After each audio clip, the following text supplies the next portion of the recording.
Welcome to the deep dive. Today we're plunging into something really profound, I think. It's a unique source from Tea Conselho Arcturiano de 5, Right. a channeled message presented on the EUSU Luz de Divina YouTube channel.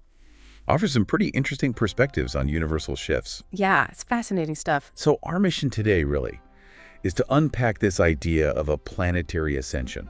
What does that even mean for you, for us, for our collective reality? Mm-hmm. And what really grabbed me is how this source frames current events. Not as chaos, Yeah. but more like a retirement of infrastructure. That's a great phrase for it. Yeah, and part of a great shift of consciousness that apparently humanity asked for. Exactly. And the core idea we're digging into here is that these waves of higher dimensional energy are, well, they're sweeping over us, over the collective consciousness. Sweeping over us. Yeah. How so? Like, tangibly. Well, the source points to things like massive peaks in the Schumann resonance. That's Earth's frequency, basically. And even mentions a small blackout. It argues these waves are literally replacing and collapsing the older 3D timelines, the old cause and effect structures we're used to. And you certainly feel that, don't you? I mean, you look around and it feels like things are just malfunctioning or crumbling. Yes. Institutions we thought were solid are cracking. Systems seem to be failing. Plans just fall apart. It's noticeable. That's precisely it. That disorientation. The source says it's like being stretched between two realities. To reality. Yeah, the old familiar 3D world, linear time, all that. Yeah. And then this new kind of higher dimensional present moment. Okay. But the key thing they emphasize is this is natural. It's part of the great shift. Right. Not something to panic about necessarily. Exactly. They use this analogy. Like, if a hurricane's coming, you want hurricane updates, right? Not board game scores. It stresses how significant this planetary ascension actually is. Okay, so it's significant, but what's driving it? I mean, the obvious question when things feel chaotic is this some kind of punishment or judgment? That's a natural question, but the source is really clear here. This dismantling of the old 3D reality is not a punishment or a negative judgment.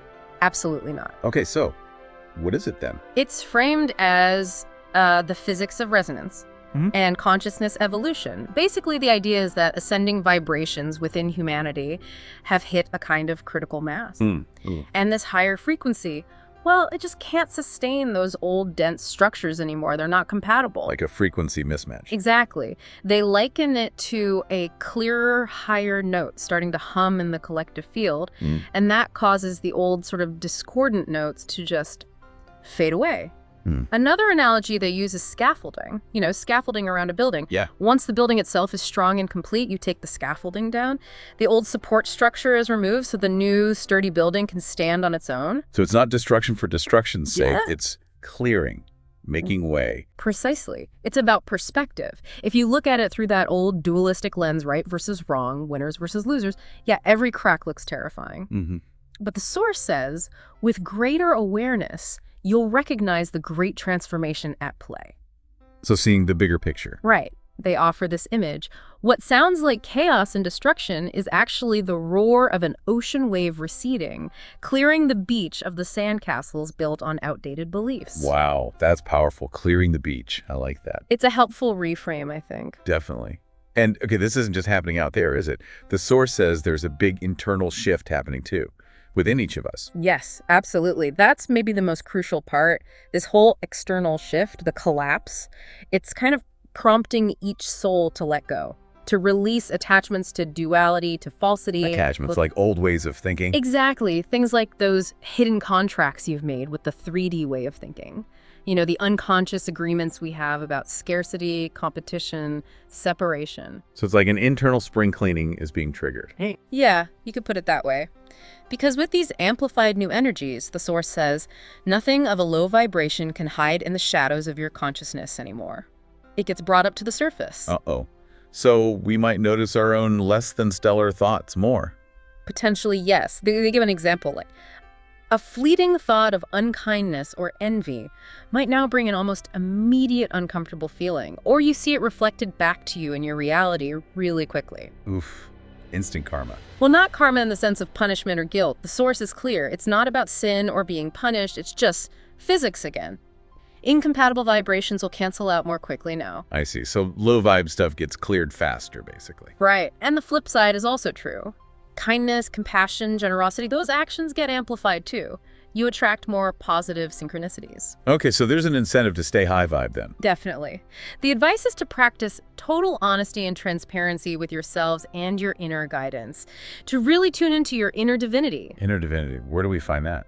They suggest it can be felt in the center of the head, maybe behind the forehead, or often in the heart space.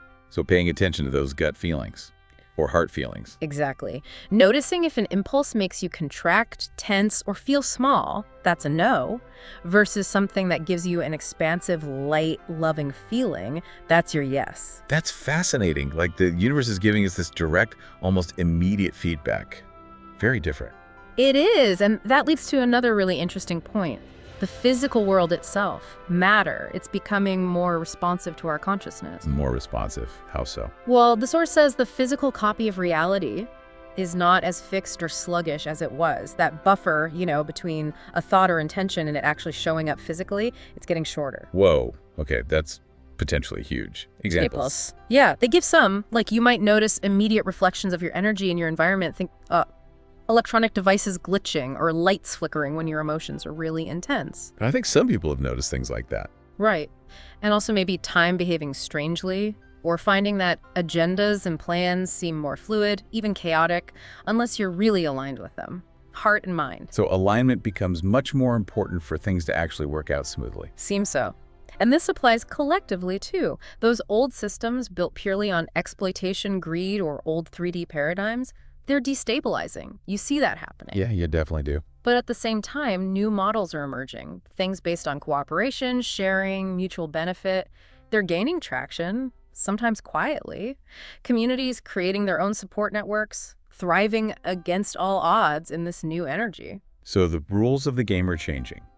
The consensus reality, what we all agree is possible, it's literally being rewritten. That's quite empowering, actually. It really is. And of course, our physical bodies are part of this whole process. They're not separate. Right. The ascension symptoms people talk about. Exactly. The source says many people are experiencing them and will continue to. It's described as your body literally upgrading to handle more of your soul's light. Upgrading. Okay. So what might that feel like for people listening who might be going through stuff? It can be a whole range of things. Brief but intense waves of heat or energy, maybe bursts of inexplicable euphoria, but also days of sudden fatigue or fever-like bursts that come and go. Also vivid dreams, big changes in appetite, or even old injuries or ailments briefly flaring up again. Okay, quite a list. Yeah. So how should we view these if they happen? Not as illness. The source suggests treating them as natural adjustments, like body firmware updates is the phrase they use. Body firmware updates, I like that. So practical advice. How do we support our bodies through these dates? Hydration is key. Pure water, maybe even water charged with intention, or sunlight, moonlight. Eating live foods, fresh fruits, veggies, anything rich in life force and minerals. Makes sense. Fueling the upgrade. Yeah, and gentle movement and conscious breathing. Slow stretching, yoga, walks in nature. Using sound can help to soft music, toning, chanting, drumming, whatever resonates. You're gonna rest. Crucially, yes, allowing yourself to rest when you need to rest. Don't push through extreme fatigue if you don't have to. The ultimate aim here, according to the source, is to bring the body with you into the higher dimension. Bring the body with you. Yeah, to transform it into a lighter, crystal-coated form, capable of housing your expanded consciousness. Wow.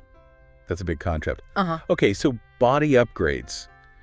What about our connection to, well, the source, the creator? Is that evolving too? Profoundly, yes. The source draws a contrast here. Yeah. The old paradigm was often about prayer by petition, supplicating, asking for intervention from outside. Right, asking for help. The new state is described more as resonance with source instead of supplication. Resonance, like being in tune. Exactly. It's about cultivating and knowing that you are an aspect of source and really feeling the creator's presence within you and around you all the time. So less asking, more being. Pretty much. In those moments of alignment, the source says you aren't asking for anything because nothing is missing.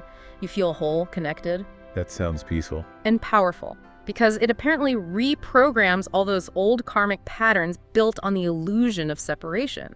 It gets to the root of guilt, unworthiness, fear, and starts removing it from your system. Removing the root. Yes. And they have a very direct message. No one is keeping track of your mistakes or debts. Any burdens or debts you feel you carry are those you believe you carry. It's internal. That's liberating. So how do we cultivate this resonance day to day? Simple practices, like taking deep breaths when you wake up, placing a hand on your heart to consciously invoke love or gratitude, blessing and thanking what you are about to consume, whether it's food or information. Small things, but consistent. Exactly. They call these small practices like hitting the save button on the new program you are running, anchoring that new state of being. The save button. I love that. It makes it feel achievable, not overwhelming. Right.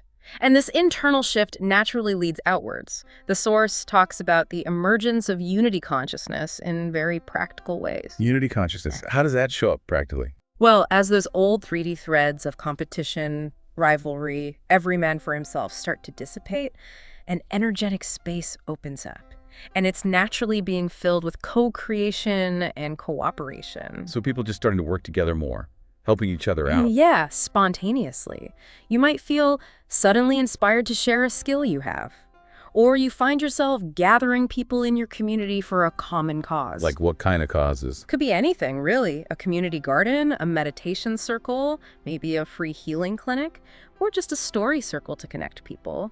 Even simple things like neighbors offering informal exchanges of goods and services without rigid scorekeeping. Less tit for tat, more just sharing. Exactly. And the Source suggests there's subtle guidance here from higher dimensional collectives. They're seeding light packets of ideas into receptive human hearts and minds. Little nudges of inspiration. Kind of. And when you act on them, you become a channel. You help bring that higher wisdom into your local reality. So it's not just waiting for change. It's actively bringing it through by answering those calls to connect and create. Perfectly put. This whole transition period is described as a portal, or like a hallway, connecting the old reactive divided world to a potential new world of unity and peace. A hallway.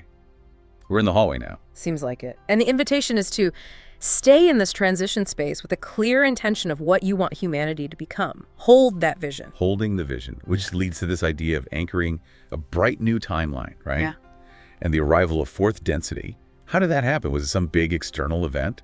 Interestingly, no. Right. The Source says it wasn't a single external cosmic event or some dramatic signal in the sky. It was quieter than that. How then? It was triggered by millions of subtle, often invisible human choices made from the heart. Invisible choices, like what? Little things, big things. Moments of compassion, forgiveness, courage, and speaking truth, deep inner peace achieved in meditation. All those individual shifts accumulating. So, the change started inside first, millions of times over. Exactly. And because the change began internally, now the external structures built on the old energies are beginning to tremble and collapse. That noise and chaos we see sometimes. Yeah. The Source describes it as outdated circuits burning out in the presence of a vibration voltage they cannot handle. Wow. Outdated circuits burning out. That's quite an image. So again, it's perspective. Use that heart-centered vision. See it as the old cocoon breaking down. Right, like the butterfly emerging. It might look messy, but it's necessary for the new form. Okay, but it does feel like some of the, let's call them darker energies, are getting louder right now, putting on a show, as the Source says. Yes, that's acknowledged. Individuals, groups who've thrived on fear, conflict, division, they are redoubling dramatic tactics. You see louder headlines, maybe more fear-based spiritual or metaphysical narratives popping up too. Trying to keep the old fear frequency going. Seems like it. But here's the crucial point from the Source. This spectacle is not the same as true power. It's loud, but maybe not strong in the same way. Okay, that's reassuring. And it adds, if your personal vibration is one of love, compassion, hope, and personal sovereignty, then these fear-based energies have nothing to attach to in you. Like they just slide off. Pretty much. If there's no resonance, there's no hook. So the advice is to regularly clear and strengthen your energetic field. Use intention, visualization. How would you do that? Imagine your aura, your energy field, filled with bright golden white light. See it forming a kind of semi-permeable membrane. Semi-permeable, meaning? Meaning good stuff like love, compassion, and truth can flow from you out into the world. But the lower vibrations, propaganda, panic, manipulation, they can't penetrate that membrane to get in. Oh, okay. Like a selective filter. Exactly. And there's a quick technique, too, using the solar plexus. Just pause, breathe slowly and deeply into your solar plexus below the ribs, intend, or even visualize a warm golden hum forming there. A golden hum, like generating your own stable frequency. That's the idea. In that state of radiant composure, you can still care about others, feel empathy, absolutely, but you won't get pulled into despair or frenzy. You stay centered. Being an anchor of calm instead of getting swept away. That feels really important right now. It seems to be. And this leads to the final big point, which tackles that expectation some people have. The idea of a grand rescue. Some external event or group swooping in to fix everything. Right, the savior narrative. Exactly. The source directly challenges this. It says part of anchoring this new timeline is abandoning the old myths of heroes and savior narratives. So no rescue mission coming. Well, they reassure, we and many others are here and are helping in every way we are allowed. There is support, but, and this is key, this ascension is a co-creative process. It's a partnership. A partnership between us, humanity, and these forces of light. Yes. The core message is really empowering. You are not puppets in this. You are the protagonists. You're the main characters, not waiting for someone else to write the ending. We're the ones doing the ascending, essentially. We're the ones making the choices that shape it. They use this beautiful image of a vast tapestry of light being woven through the galaxy. Yes, a tapestry. And every time a human chooses love over fear, patience over anger, unity over separation, a new luminous thread is added to that tapestry. Every choice adds a thread. Yes. And when enough of those shimmering threads are in place, the fabric of your collective reality becomes strong and bright enough for full open contact and collaboration with benevolent beings from other worlds. So our choices, our collective vibration, actually create the conditions for that kind of open contact. That's the perspective offered here. It's co-creation, not waiting for a handout. What an incredibly empowering vision to end on. So just to wrap this deep dive up, Yeah. the fundamental message seems to be you are absolutely an active, vital participant in this huge planetary shift, not just watching from the sideline. Definitely not. Your choices, your vibration, they matter profoundly. Yeah, and that self-care, those internal shifts, choosing resonance, they're not just personal anymore. They're direct contributions to the collective, to the new reality being woven. Couldn't have said it better. So maybe the final thought for everyone listening is, consider how consciously choosing your personal vibration, even in those small everyday moments, it isn't just navel-gazing, right? Huh? It's a vital contribution. It's weaving the fabric. So Yeah. what thread are you adding to that tapestry today? A powerful question to sit with. Indeed.